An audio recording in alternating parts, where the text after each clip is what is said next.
Sammy Hagar. Yes, and Mr. As Vic. I live and breathe, and Mr. Vic Johnson. Now, here. Vic Johnson's my right-hand man, he's my left-hand man, and he's my alibi, see. I'm doing an interview in case I say something and you guys don't believe it. Vic backs me up. That's we're at the Texas Motor Speedway. Yeah. And Sammy and Vic are getting ready to play Can't Drive 55. Go figure. How about that? Which is the perfect place where it belongs to be played during the NASCAR. This is the national. They asked me to sing the national anthem. Michael Waltrip, he calls and says, you know, we've been buddies for a long time. He said, hey, so Fox wants to know if you'll sing the national anthem. I said, I will not sing the national anthem anywhere in the world because it's a tough song to sing. I did it once, I butchered it, I'll never do it again. So he said, okay, hey, thanks. The next day I woke up, I'm thinking, well, what if we do the real national anthem? I Can't Drive 55. Yeah, that's yeah, a national. Somebody NASCAR finally figured it out. And he said, let me run it up the flagpole. They got back and said they love it. Okay. The only problem was couldn't bring the whole band. I'm going, well, I can't do this acoustically. So Yeah, that acoustic doesn't work. Yeah. No, I don't think anybody would. Not for pay 70,000. attention. No. But so we've just got the backing track from the birthday bash, which you guys know from Catalina. Yeah. Where We talked to you We on did a phone live about that. pay-per-view. Yeah. And we got the bass and drums, Mikey, and Mikey's background vocal, you ride me up and what, you know, that high squeaky voice. And we're going to play to that live. Vic and I will sing and play live to it. So it's going to be really live with the real band and all Right. that. But yesterday at Soundcheck, it was phenomenal. It's going to be really interesting to it see sounded great. to see it down in the crowd. Where Yeah. Speaking about going fast, I saw the big interview a long time ago with Dan Rather. Oh, yeah. You took him on a ride in your Lamborghini. No, Ferrari. Oh, how fast did you take him? Because Honestly, he looked like he was going to crap his pants. It's hard to say because, you know, when that car is so fast, got 1,000 horsepower, weighs 2,200 pounds. It's a race car. I mean, you could race. I could take that thing straight on the track and hang with them boys out there. But so you can't. I couldn't tell you how fast we really went because I never look at the speedometer. You know. But I saw Dan Rather's face. Well, yeah, I didn't see his face either. I didn't look at Dan His either. little sphincter was puckering. Except when I let off, I'd look at him and he was smiling. But Dan was so cool about that. It was great. We probably took it up to about 130, 140, which it does that in like 7 seconds. So it isn't like, you know, it just happens so fast you don't know how fast you're And going. to Sammy, that's nothing. Oh, no, it's something. Your little sphincter. When it happens that fast, you don't get used to it. Like these guys, you know, talk to these race car drivers, they'll tell you 200 miles an hour after 4 or 5 minutes, you're in that zone. It just feels like you're going 20 or 30 miles an hour. Well, when you get up to about 160 in about 7 or 8 seconds, like the LaFerrari will do, things start coming at you real fast. It's like the Star Wars movie. It goes into hyperspace. Shit starts getting smaller in front of you and going by real fast. Fast you are going, we are. And you just hit the brakes and it'll stop you just as fast. But yeah, that was a fun ride. So I missed Rock and Roll Road Trip. You got anything else in the works? You know, I did 5 years, 12 episodes each year, except the first year was 8 episodes, but whatever that equates to, 60 shows, whatever it was. Yeah. And I ran out of things, you know, I mean, I ran out of people, places to go. All of a sudden I was going to Nashville all the time because the people that bought the station got sold. It was Mark Cuban's station when I got in.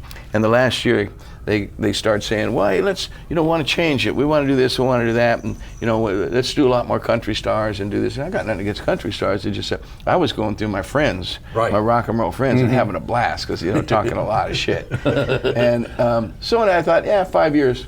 The contract was up, so I'm developing a brand new show right now. I'm pretty sure it's going to be called Sammy Hagar's Happy Half Hour.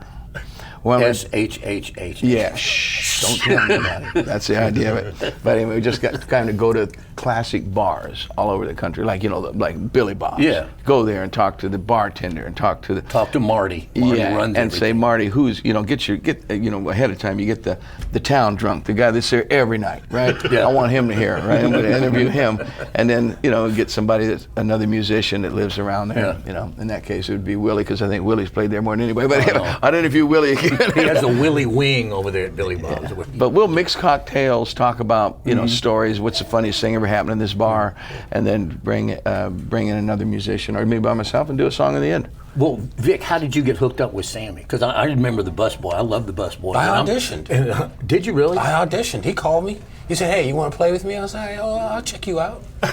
I came up. And the rest is history. Wow. Pretty much it, seriously. A guy from Walt Disney Productions called me. I was like, Walt Disney Productions? Really? I need to speak to Vic Jones. He says, I got the number. I called him up. We talked. I played a little of my cassette for him back in the days when we had cassettes. No phone. He was like, "Oh, it sounds good. Come on up." We played 3 songs, not even all the way through, and he was like, "You got the job." All right. And only old guys like us would know how to fix a cassette if all the tape was out. You get your pencil. You millennials go, "Oh, it's ruined, throw it away." No, Vic got the job when he played 3-Lock Box. I mean, we played Back Motor Scooter, maybe Little Rock Candy. We didn't even play the songs all the way through. No, I just want to see what his feel was. Yeah. And because I wasn't And you interested, I know you can learn a song. I just want to know what his feel is going to be with that, so how he feels that song. So they were, you know, it's 3-Lock Box. So that's the weirdest, you know, boom, bum, and he played it so funky. I just went, damn. I don't even play it that funky. Yeah, right. Yeah, he does. And that was the one that did it. That's the song that did it for me. I said, okay, cool. I was like, wow, I just that was didn't want fast. to. Now, the Bus Boys ever get together again for a reunion? Not that I know of. No. I think they still play around, but I haven't done anything with them in years. But now that you're with Sammy, aren't you guys I'm ready? busy. You're getting ready to go back busy out with on the Sam. road. I know. It's time to get out. And you've been doing some gigs in Florida, I know. Yeah. Yeah, we fought with the whole band. But Vic and I, during the pandemic, we'd go to Cabo. We'd sneak up on stage to some acoustic shows. Yeah. I did a lot of. I've been to your club there many times, by the way. Damn near everybody has. But I'm not unique. We did a lot of, you know, like Zoom. We'd get hired by a corporate show. They'd say, "Hey, we want to Zoom. We got 250 employees, and we do 20-minute, half-hour concert for us." And I'd always do it acoustically with Vic because the whole band can't get in the room together if nobody else, can be together. We can't either. So we were trying to go by the rules, and then it started loosening up a little bit. We did a couple privates. And I kept trying to do shows. I'd say, well, I'm willing to do it. He never stops. Everybody wears masks and the audio, whatever. Make sure they're, all these. Well, we'll go by the rules, but let's get this damn show going. The Catalina thing. I mean, you were kind of the one that kicked it off and finally go, maybe we can play live again. Well, everybody was playing drive-in movie theaters, so we played a boat-in instead of a drive-in. You know what I'm saying? That's more my style. On a remote island. That was a blast. I mean, it was. I thought that was one of the greatest shows. It was just so unique. Yeah. It felt good. When we were on stage, just looking at each other, looking at the boats, no people, but boats, people screaming out, Right. beep, beep, the boat horns, looking You ever at look palm at each trees. other while you're playing and you know it's really hitting and you just kind of... Oh yeah, and we did that all night, all day long in Catalina, is what I'm saying. Oh, yeah. It was so beautiful, and so quiet. There's nothing but us. Well, we can't wait for you guys to get on tour and come down here because we hadn't seen you playing. Well, in a while. Texas is next on my agenda, and we're doing some shows, one-offs here and there. You can't book a whole tour because the whole country's not open. Oh, I know. So you got, spotty places here, spotty places there. So we're just going to go do a couple shows like we did in Florida.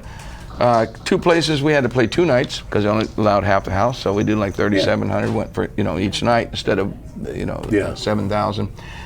Things like that. It was cool. At first I thought, no, wait a minute, this ain't good. It looks like you're bombing. You walk out and you got half a house and everybody's spread out like nobody likes each other. You're going, this is really weird. But once we once we played it, people were so crazy. It felt like 10,000. 1,000 people felt like 10,000. It was strong. So yeah, we'll do it anywhere. Now we've got broke the ice there, and Texas. Yeah, I'm really looking. I want to play everywhere in Texas. Okay. I love this state. Sammy, Hagar, Vic Johnson. It's good to see you guys. Thank you. It's good to see you guys. Thank you nice so much. to be back on the road almost. All You're right. Be sure Yes, and thank you. tell Jason and Michael we said hello. Okay, well, how about this? Hey, Jason and Mike, these guys said hello. Hey, Jason, Mike, how you doing? I love it. All right. Cool. Thanks, guys. Hey, you're welcome.